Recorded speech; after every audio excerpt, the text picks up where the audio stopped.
Aaron, thanks for your time. But Aaron, you said that Trump's proposal to take control of Gaza is, quote, goes above and beyond the craziest and most destructive proposal any administration has ever made. And there have been some strange ones. Explain your take there. You know, I worked for Republicans and Democrats, Jimmy Carter through Bush 43 for about 27 years, and no administration I ever worked for, regardless of political party, made a proposal, number one, that cannot possibly be implemented, but that carries with it provocations and dangers for the credibility and stability of the region. Why the president did this is unclear. Is this another Greenland, Panama, let's turn Canada into the 51st state? Or is he serious? I suspect it's the former, because I don't think under any circumstances the voluntary or forced transfer of, he used a figure of 1.7, 1.8 million Palestinians from Gaza to Egypt and Jordan is going to work. In fact, Alex, the White House is already walking this back.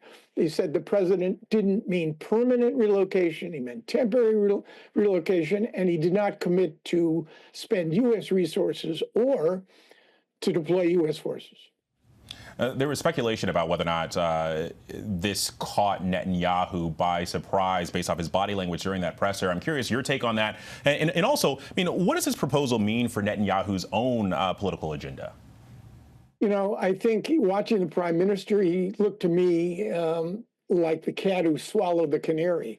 He was leaving the White House. He had to be one of the happiest humans on planet Earth, because what you saw in that press conference, I think the media, I think, missed the story here.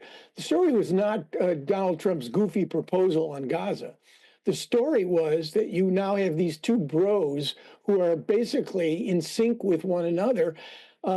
If Trump was going to lay down a marker, basically to make it clear to Netanyahu, unlike during the Biden administration, that Trump was now in charge, that clearly didn't come across, certainly not in the presser. So I think that's the real story here. And I think we've got to focus not on this wild proposal, but on the ongoing negotiation that is going on now between Israel and Hamas, the hostage for ceasefire agreement. That's the single vehicle that could actually improve or not, depending on if it's implemented, the prospects for a better pathway for Israelis and Palestinians. Yeah, moving on to that phase two of a ceasefire deal. Aaron, David Miller, thank you very much, sir. And coming up after, of course.